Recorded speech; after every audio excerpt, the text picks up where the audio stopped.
আসসালামু আলাইকুম রহমতুল্লাহ। প্রিয় দর্শক, 24 ঘন্টার আলটিমেটাম দিয়ে শাহবাগ ছাড়লো ইনকিলাব মঞ্চ।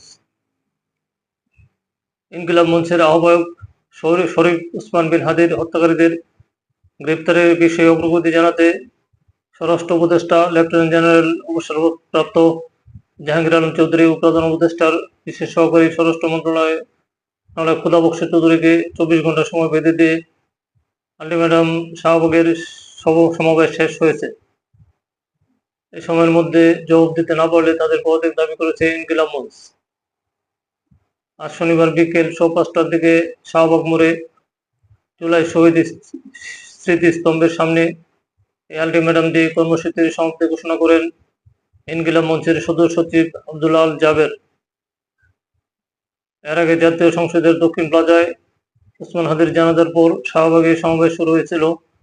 সমাবেশের কারণে শাহবাগের সড়ক দিয়ে সব ধরনের যান চলাচল বন্ধ হয়ে যায়।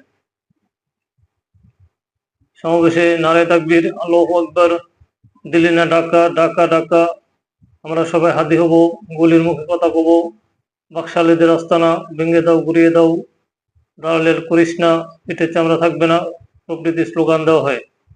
বিকেলে শাহবাগের সড়কে আসরের নামাজ আদায় করেন বিক্ষোভকারীরা। পরে বিকেল 5:15টায় সমাবেশের সমাপনী বক্তব্যে ইনকিলাব মঞ্চের সদস্য সচিব আব্দুল আল জাবের দুটি দাবি তুলে ধরেন।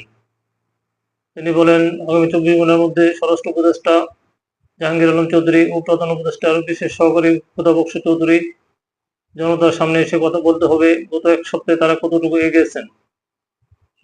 এর জবাব দিতে না পারলে তাকে অবশ্যই পদত্যাগ করতে হবে।